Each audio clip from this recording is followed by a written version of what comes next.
প্রথমত হচ্ছে যে 23 তারিখে আমি যদি ভুল না করে থাকি উনি মারা গেছেন। তো 24 তারিখে যে জামাতে ইসলামী, খেলাফতে মজলিস, ইসলামী আন্দোলন আর ইমাম সমিতি এবং সমমনা দলগুলো হচ্ছে যে তারা হচ্ছে যে ব্যাপারটা আমরা শুনলাম যে তারা এটা এই বিষয়ে প্রতিবাদ করে এবং হচ্ছে তারা একটা বিক্ষোভ কর্মসূচি ঘোষণা করে 26 তারিখে। এটা আমরা 24 তারিখ রাতে ইন্টেলিজেন্সের মাধ্যমে শুনলাম। শোনার পরে কিন্তু 25 তারিখে আমরা এইখানে ওখানকার ইউনো ওসি সহ একেবারে দুই যে দলগুলো তাদের সব জেলা পর্যায়ের যে নেতৃবৃন্দ তাদেরকে নিয়ে এবং ওই যে নুরাল পাগলার যে পরিবারের সদস্যবৃন্দ, তাদের কিছু ভক্ত আসছিল, তারা কিন্তু আমাদের কনফারেন্স রুমে তাদের দুই পক্ষকে সামনে নিয়েই বসে জিনিসটা নিয়ে তখনই তারা সিদ্ধান্ত দেয় এই দলগুলা যে শনিবারের মধ্যে, সেটা সম্ভবত আমাদের ইয়েটা ছিল 25 তারিখে, 25 তারিখের পরে নেক্সট শনিবারটা 25শে আগস্ট। তো 25শে আগস্ট, হ্যাঁ এটা ছিল সোমবার আমরা বসি 25 তারিখে। তো বলা হয় যে আপনার হচ্ছে 30 তারিখ শনিবারের মধ্যে যে তারা তিনটা জিনিস চেঞ্জ করবে। তারা বললো একটা হচ্ছে যে কবরের যে রংটা সেটা হচ্ছে কাবার আদলে করা, কাবার যেভাবে রং, তারপর হচ্ছে যে সেখানে লেখা ইমাম মাহাদি, আর কবরটা হচ্ছে 12 ফুট উচ্চতায়।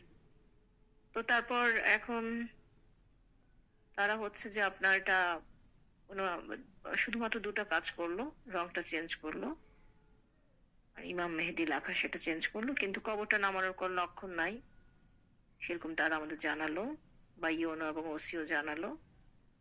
28 তারিখে আমরা জেলার যে আইন শৃঙ্খলার যে সর্বোচ্চ যে ফোরামটা, সেটা হচ্ছে যে সেখানে আর্মি থাকে, পুলিশ থাকে, র্যাব থাকে, ডিজিএফআই থাকে, এনএসআই থাকে, বিজিবি থাকে, জেলা প্রশাসন, আমরা সেই মিটিং আহ্বান করলাম। সেই মিটিং আমরা সার্বিক পরিস্থিতি সবাই মিলে পর্যালোচনা করে সেদিনই আবার আমরা সবাই মিলে থাকতে, সবাই উপস্থিত থাকতেই আমরা হচ্ছে যে আপনার সেই যারা আন্দোলনকারী দলগুলো তাদেরকে আবার ডেকে তাদের সাথে কথা বললাম এবং তার কিছুক্ষণ পরে তাদের পরিবার, নুরুল হক মোল্লার পরিবারের সদস্যবৃন্দের সাথে কথা বললাম। তখন তারা বললো যে ওই দুটা কাজ হলো, আসলে যেটা তাদের চাওয়া সেটা তো নিচে নামেনি, সুতরাং হচ্ছে তারা সময় দিল বৃহস্পতিবার পর্যন্ত। এটা হলে আমরা 28 তারিখে বসলাম, সময় দিল বৃহস্পতিবার, সেটা হচ্ছে 4 তারিখ।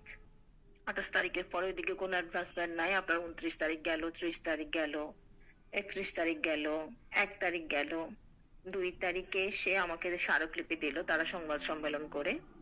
ইন দ্য মিন টাইম অনেকবার হচ্ছে যে তাদের সেই দরবার শরীফে আমাদের যে ইউনো গোয়ালন্দ এবং ওসি গোয়ালন্দ তারা কিন্তু গেছে, তাদেরকে বোঝানোর চেষ্টা করছে যে জিনিসটা করা দরকার, তাদেরকে করতে হবে। তো তারা আসলে প্রচন্ড কালক্ষেপণ করছিল এবং তারা কিন্তু কাজটা করছিল না। 2 তারিখে যখন আমাকে স্মারকলিপি দিল, আমরা বললাম যে আমরা কাজটা করছি, তাদেরকে বোঝানোর নামানোর জন্য বলছি আমরা, তারা আমাদের আসলে কাজটা করছে না। তারা বিভিন্ন রকম এটা সেটা বিভিন্ন অজুহাত দেখাচ্ছে, এটা সেটা বিভিন্ন রকম। বুধবারে হচ্ছে যে না, স্মারকলিপিটা মঙ্গলবারে না, আমাকে স্মারকলিপিটা দিল বুধবারে, নাকি যেন মঙ্গল বুধবারে একবার হবে। বুধবারে তার ওয়াইফ আসলো আমার এখানে, উনি আমাকে বিভিন্ন ভাবে কাকুতি মিনতি করে বললো যে আরো যেন কয়েকটা দিন দেওয়া হয়, ওনারা ভক্তদের সাথে এখনো আলাপ করা লাগবে বা এগুলো। আমি বললাম যে আপনি এখনই যান, এই আপনারা এটা বাস্তবায়ন করেন খবর নামানোটা। এটা বুধবার বিকেলের দিকে, বুধবার সন্ধ্যা থেকে তারা নামানো শুরু করলো, কিন্তু কাজের গতি অত্যন্ত মন্থর, খুবই আস্তে আস্তে আস্তে। বৃহস্পতিবার গেল, বৃহস্পতিবার শেষ বিকেলে এসে আমাকে 4টা দল তারা এসে বললো যে তারা শুক্রবার একটু ইয়ে করবে, তারা সমাবেশ করবে। তো আমি বললাম যে এটা সমাবেশ করার জন্য আমি নিষেধ করলাম যে না, আপনারা এটা করেন না। ওনারা তো একটু কাজ শুরু করেছে কিছুটা, যদিও শেষ করেনি, কিন্তু ওনারা বললো যে না স্যার, কোনো সমস্যা নাই, কাজটা যে শুরু হয়েছে আমরা আমাদের সমর্থকদের জানাবো এবং আইন শৃঙ্খলা পরিস্থিতি হচ্ছে, কোনো ধরনের সমস্যা হবে না, শুধুমাত্র আমাদের সমর্থকরা শান্তিপূর্ণভাবে সমাবেশ করবে এবং আমরা তাদের এই কাজের অগ্রগতি জানাবো। এইভাবে তারা আমাকে কমিটমেন্ট দিল।